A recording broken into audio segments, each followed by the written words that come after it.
Welcome everyone to this second part in this 12-part food producing journey. And today is what kind of things do you need to be able to help you and support you in growing food. And there's quite a few things, so we're going to wander through and highlight them all and explain why they're important to growing food. So let's go. So this is one of the most important things in the garden really, and that is a compost bin. Now what we have here, we've got two. This is one we're just about to start using it, and this one we've been using for a couple of years, and as you can see it's pretty full, but you can't imagine 2 summers and 2 lots of vegetation that we've been growing have gone into this. Possibly we didn't really look after it as well as we should have done. It needs some water in here, more water, and in the middle of this will be 2 years of all the vegetation that we've grown on this allotment has gone in here. So there's a lot of goodness in this. Also grass cuttings and just all sorts of bits and pieces. Now the reason why this is important is because we're taking the nutrients out of the soil and we need to put them back, and everything that we grow here you can compost and put the goodness back in the soil. And really truthfully, if you've covered the ground once a year with stuff from the compost, it's probably enough for the next year's harvest. So really important to do this. Ideally we'd have 3 bins. We're using this on a regular basis daily. We've made this out of pallet, 9, probably 10 pallets in total have gone into making this. It's quite robust. It's got a lid on it. It needs water to help the bacteria. Really important composting. You should really plan for a couple of compost bins like this on your plot. Another thing we implemented quite quickly, and it was easy to do, and to be honest, really necessary, was a fire. Now this has been taller and it's been shorter than this before, but what we did was we got a few bricks, different types. These are air bricks, so the air can get in and keep the fire going because you need air. When you get sticks like this that are brittle and they're dead, this is a bit dense to put into the compost bin. So we use this kind of wood for barbecues and stuff, and you might get this kind of thing, which is a bramble, and you dig it up, it's wet, and you just leave it to dry out, and then you can set fire to it. Now there's some people say that you can pretty much compost everything. You can compost bindweed, you can compost couch grass, or the pretty difficult perennial weeds. Well, another way is to dig them up, dry them out, and then burn them. And then you can use the ash to distribute fairly randomly on the soil. It's not a good idea to have the soil to be too deeply covered in this stuff. You just need to scatter it. When it's dry, it's pretty easy to distribute. The good news is you can also use it as a barbecue, and you can see here we've got a couple of grills on here, and when we have a fire we make use of the fact that we get incredibly smelly with all the smoke, and we have a barbecue afterwards as a kind of compensation for being smelly. Right, another thing that you might like to consider, this is not essential but it's a pretty good idea, is a polytunnel. This one's a polytunnel, mine is the polythene that makes the tunnel, because you can probably see in the distance it got battered in the wind and it got stripped of its polythene, but we've got some new stuff. And we're just waiting for the mildest of days, which is like today, and we're doing this instead. But this is 3 metre by 3 metre by 2.5 metre polytunnel, and we've laid it out. You don't get the wood with it, by the way, inside, but we've laid it out so that we can maximise the use of it, the interior, and store things in here and stuff like that as well. But what this does, and the reason why it's powerful, is it extends the growing season. You can put a small heater in here, you can keep it above 0 temperatures from probably March onwards, which means that you can grow things like tomatoes and peppers and get them established even before you would normally plant out, which is from sort of middle of May, beginning of June. So it's a good idea to have this because you can make the most of the summers, and we're doing this here in England, and it's quite a short summer really, and things like aubergines, peppers, tomatoes need a longer growing season, and this gives us the ability to have a longer growing season. Of course, greenhouses are the same kind of thing. In the middle of the summer, if you look inside here, is just an absolute mass of vegetation. In fact, it's quite difficult sometimes at the height of the summer, just before harvesting, to actually get in here with all the vegetation that's in it.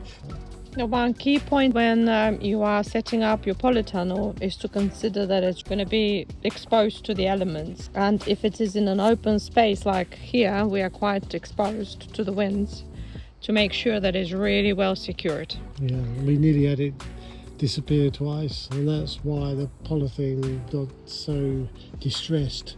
In the end, it gave up the ghost.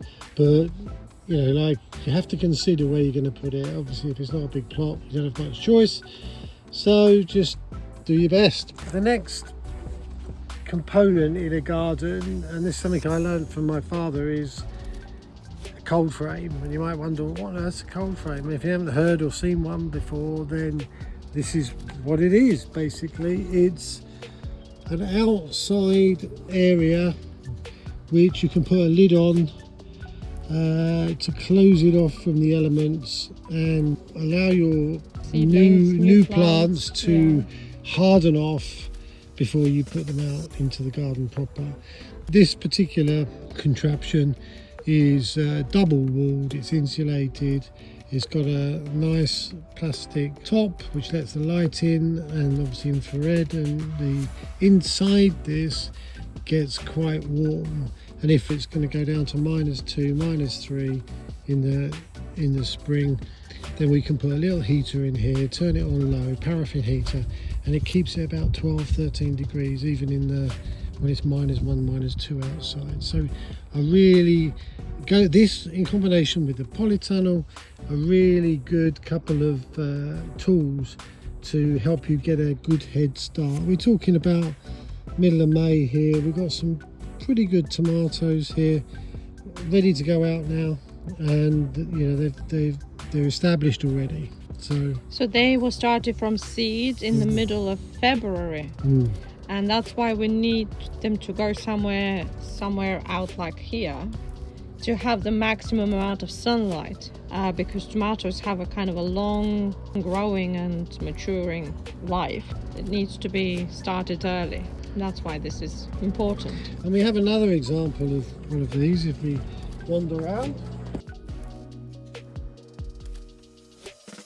You can do all shapes and sizes. This one we got left on the plot a door. We've built a frame for the door to rest on, and dug out the soil, and as you can see we've created another cold frame where we can put more plants and allow them to be a bit more open to the elements. And here's another example. Again, it's just a small box. We've got this lid, just trying to give the plants the best chance they can for when we do plant them out. The more accustomed to the environment you can make them, the better chance they've got when they go in the ground. One of the things you need to do when you're gardening is you're going to have quite a few tools, and you need to be able to store them somewhere. Now, a lot of people will put us, oh, it's all right, I've got a shed, but we don't have really that much space for a shed. So we've created a little space in the polytunnel where we can put tools so they're fairly instantly accessible, but you also have a massive number of pots and containers to sow seeds in and all sorts of stuff. You can't believe how much stuff you get.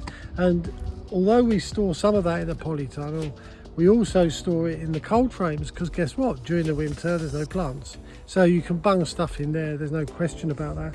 But the other thing is trying to be innovative about places where you can put things. So we've got this step here, but if you take the step off, and I've got to hinge this, but there you go, plenty of pots and stuff under there that you wouldn't even know.